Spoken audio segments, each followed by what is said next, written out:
O Senhor esteja convosco. Ele está no meio de nós. Proclamação do Evangelho de Jesus Cristo segundo Mateus. Glória a vós, Senhor. Naquele tempo, Jesus disse aos sacerdotes e anciãos do povo: Que vos parece? Um homem tinha 2 filhos. Dirigindo-se ao primeiro, ele disse: Filho, vai trabalhar hoje na vinha. O filho respondeu: Não quero. Mas depois mudou de opinião e foi. O pai dirigiu-se ao outro filho e disse a mesma coisa. Este respondeu: Sim, Senhor, eu vou. Mas não foi. Qual dos 2 fez a vontade do pai? Os sumos sacerdotes e os anciãos do povo responderam: O primeiro. Então Jesus lhes disse: Em verdade vos digo que os cobradores de impostos e as prostitutas vos precedem no reino de Deus, porque João veio até vós num caminho de justiça e vós não acreditastes nele. Ao contrário, os cobradores de impostos e as prostitutas creram nele. Vós, porém, mesmo vendo isso, não vos arrependestes para crer nele. Palavra da salvação. Glória a vós, Senhor. Podemos sentar um pouquinho. Hoje, meus irmãos, estamos celebrando o 26º domingo do tempo comum.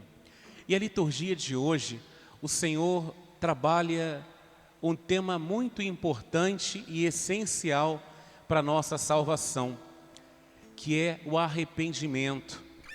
Arrependimento está unido à conversão. Nós ouvimos na primeira leitura algo muito interessante. A pessoa que não se arrepende, a pessoa que está em pecado, é uma pessoa que sempre justifica o seu pecado. Já prestou atenção nisso? Quando a pessoa está em pecado e ela não se arrepende, ela não busca a conversão, a pessoa, ela sempre vai ter um meio para justificar o seu pecado. Ela sempre vai ter um meio para dizer que a culpa nunca é dela. A culpa é sempre do outro. Olha o que diz a primeira leitura.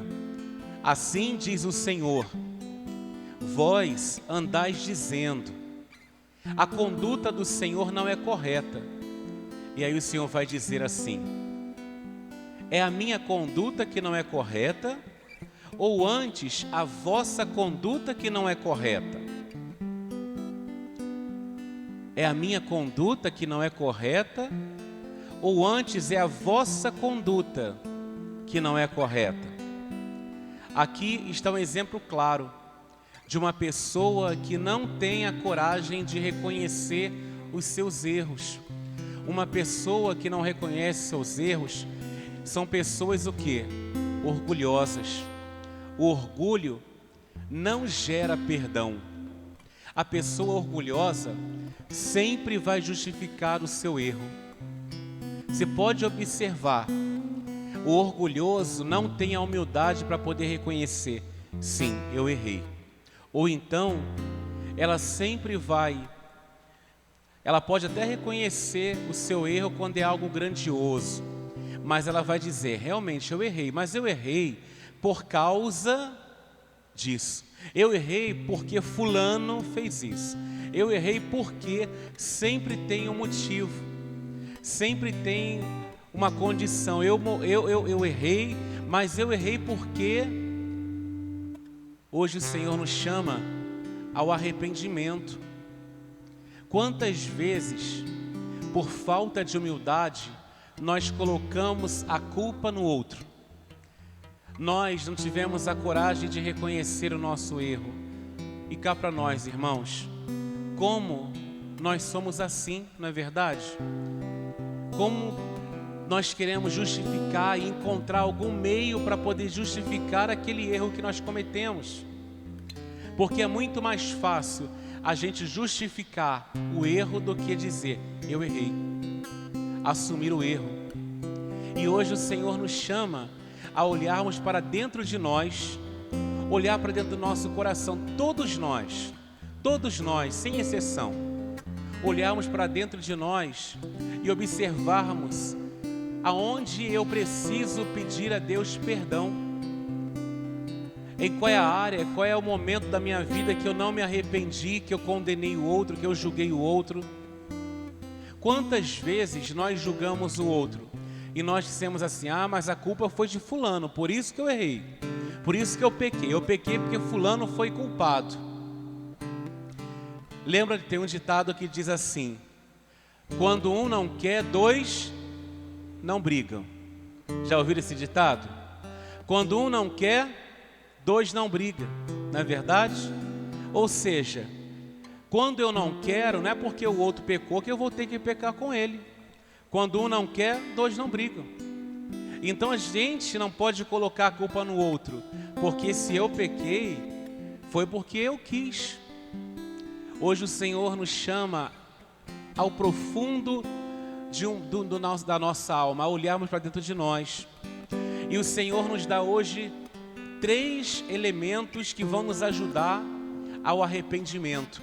Olha só, o Senhor vai dizer que o arrependimento gera vida e a falta de arrependimento gera a morte. Olha o que diz a primeira leitura: quando um justo se desvia da justiça, ele pratica o mal, e quando ele pratica o mal, ele morre. É por causa do mal praticado que ele morre. Mas agora, quando um pecador se arrepende da maldade que praticou e observa o direito e a justiça, ele conserva a própria vida. Olha que coisa interessante. Quando reconhecemos o nosso erro e nos arrependemos, o arrependimento gera vida. Mas quando nós não nos arrependemos, quando permanecemos com o nosso orgulho, com a nossa soberba, nós não geramos vida, nós geramos morte. Por isso que hoje o Senhor nos chama ao verdadeiro e à profunda conversão, para gerar em nós uma verdadeira vida que o mundo não pode dar, apenas o Senhor pode nos dar. A vida que Ele tem para nos dar. E Ele vai dizer no Evangelho de João: eu vim para que todos tenham vida e a tenham em abundância. O Senhor nos dá a vida, mas não é qualquer vida, é a vida nele e a vida em abundância. Então, quando nós não nos arrependemos, nós geramos dentro de nós o quê? A morte.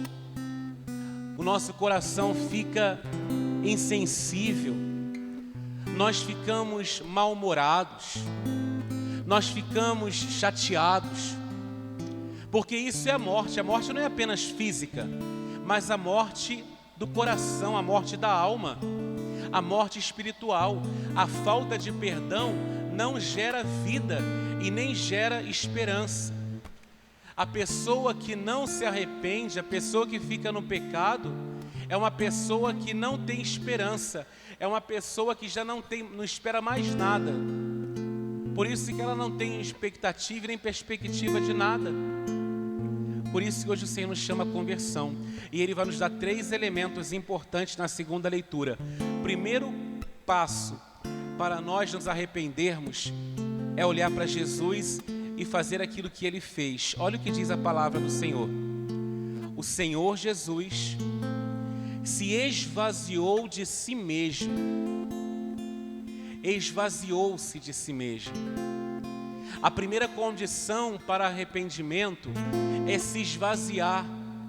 É nos esvaziarmos de nós mesmos. Arrancar a autossuficiência que nós trazemos. Arrancar o orgulho. Eu não vou pedir perdão. Fulano fez, mas eu não vou fazer isso. Se ela quiser, ela que venha falar comigo. É o orgulho. É se esvaziar. Olhando para Jesus. Jesus, quantas vezes nós fizemos o mal para Jesus? Quantas vezes nós abandonamos o Senhor? Quantas vezes nós traímos o Senhor? E no entanto, quem é que vem com a sua misericórdia? É o próprio Senhor. Ele poderia dizer: foi Ele que pecou, Ele que vem até mim. Eu não vou atrás dele, eu não vou dar o perdão, eu não vou dar mais uma chance. Se ele quiser, ele que venha se rastejando até mim. É isso que Jesus faz? Jamais. Jesus na cruz, ele vai dizer: Pai, perdoa-lhes, pois não sabem o que fazem. Jesus morrendo perdoou.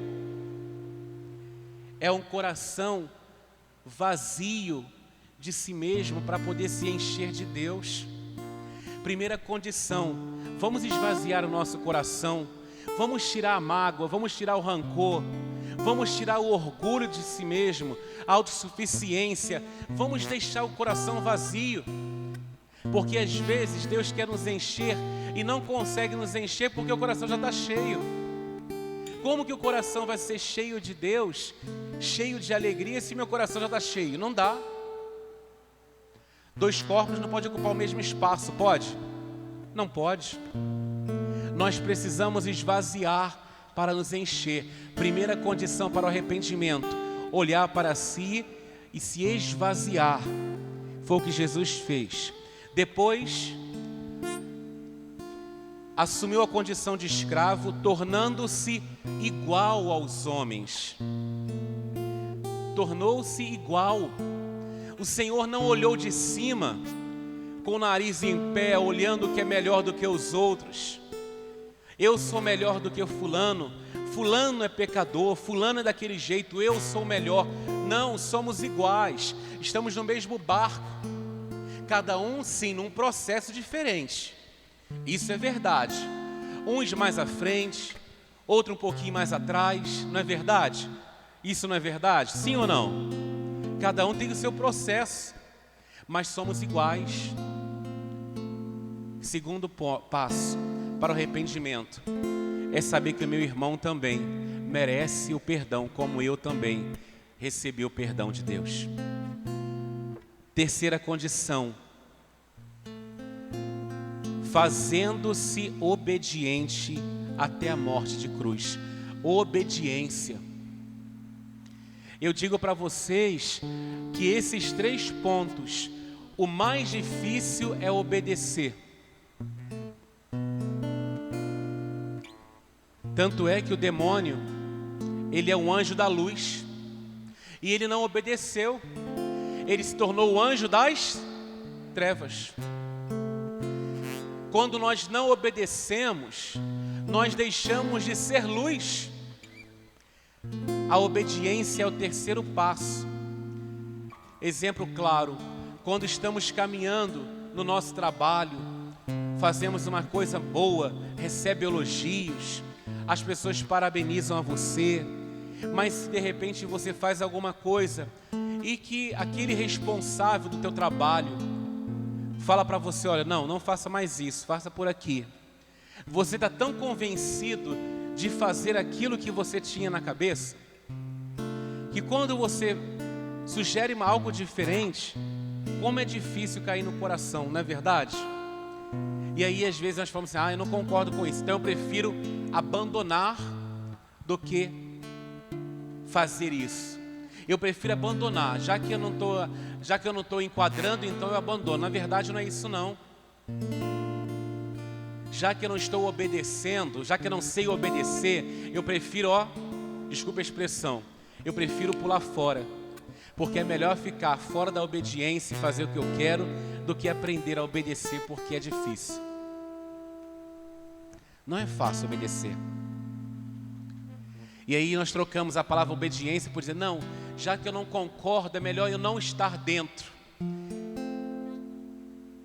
A gente não precisa concordar para estar dentro, mas temos que fazer comunhão. Se não é contra a fé, se não é contra a moral, se não está prejudicando o irmão, se não está levando atentado à vida, por que tem que ser como eu quero?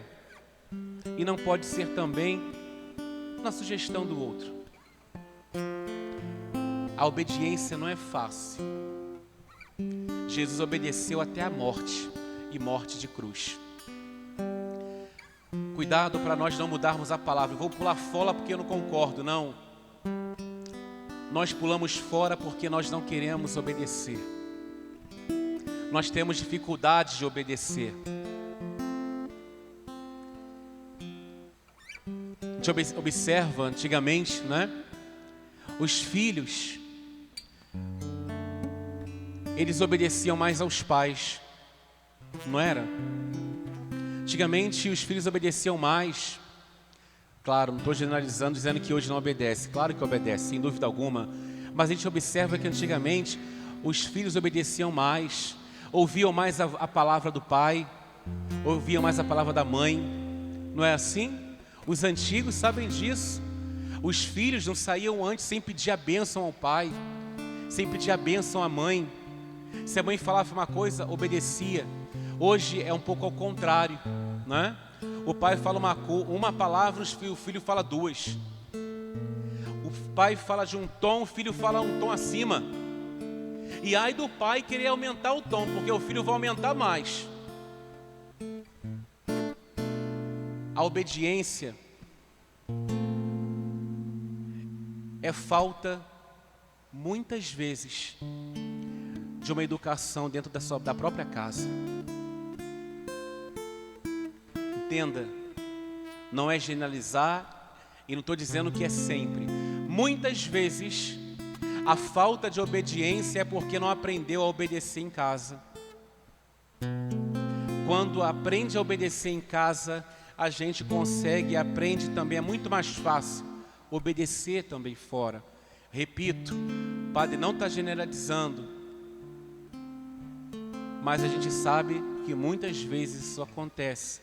Quando nós em casa somos educados e somos obedientes, aprendemos a disciplina da obediência, nós crescemos muito mais com a virtude da obediência do que se nós não estivéssemos em casa.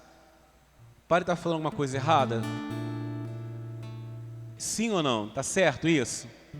Vocês que são pais, concordam com isso? Sim ou não? A gente ouve pela televisão, pelo rádio, quantos filhos quase batendo nos pais. O pai fala, o pai não pode nem mais falar nada, nem a mãe, porque se falar o filho vem com uma pedra já para poder. A obediência não é fácil, mas é o terceiro elemento para aprendermos a tratar aqui dentro do coração, sabe? Então hoje o Senhor nos chama a olhar para dentro de nós. Talvez um grande fruto que nós podemos ofertar para Deus é a gente poder aprender a se esvaziar, é aprender a olhar o irmão como irmão, não como ser superior, ou então eu como superior ao meu irmão, mas somos irmãos de um único Pai, e aprender a obedecer. Repito, a obediência não é fácil, a obediência muitas vezes arranca pedaço. Como é difícil. O padre fala por experiência própria. Às vezes a gente olha assim, o padre está na paróquia, né? O padre manda na paróquia. Coitado de vocês, né, que mandam na paróquia. O padre, depois de for ordenado, não manda nem nele mesmo. Ai de mim se eu não obedecer o que a igreja pede. Ai de mim se não obedecer o que o bispo pede. A obediência nem sempre é fácil. Estou pregando para vocês, mas primeiramente para mim, como é difícil obedecer. Às vezes a gente pode achar que, poxa, só a gente tem que obedecer o padre, né? Se coloca na vida do padre para você ver como é que é. Seja padre um dia para você poder ver e depois me diz o que é a obediência. O que tem que fazer, né? O que tem que abrir mão para poder obedecer. A gente quer fazer uma coisa, não. Opa, tá bom, não pode, então volta para cá. Você vê, nós padres, esse tempo de pandemia, quantas coisas que nós padres precisamos, engolir a seco. Vamos obedecer. E aí a comunidade obedece. A comunidade obedece ao padre. E o padre, para a comunidade obedecer, tem que obedecer quem? Ao bispo. Não é assim? A obediência um com o outro. Então, quando vocês obedecem ao padre, mas uma obediência cristã, não uma obediência de autoritarismo, vocês compreendem isso, não compreendem? A obediência, o padre também tem que obedecer. A obediência é uma virtude, é um dom. Por isso que nem sempre é fácil, mas a obediência gera vida, como nós ouvimos na primeira leitura de hoje. Portanto, irmãos, 3 elementos. O primeiro elemento, esvaziar-se de si mesmo, olhar o outro como irmão e a obediência, aprender a obedecer. 3 elementos que vão nos ajudar a gente poder buscar o arrependimento e gerar vida. Quem se arrepende, gera vida. Quem não se arrepende, gera morte. Peçamos a Deus, se estamos aqui sem arrependimento, se estávamos gerando morte, que possamos nessa Eucaristia sair daqui como grandes geradores de vida, porque nesta noite o Senhor está nos concedendo a graça de nos arrependermos, de sermos homens melhores, mulheres melhores. Arrependamos dos nossos pecados e comecemos hoje o primeiro dia do resto da nossa vida. Geremos vida, porque o Senhor nos concede essa graça. Louvado seja nosso Senhor Jesus Cristo.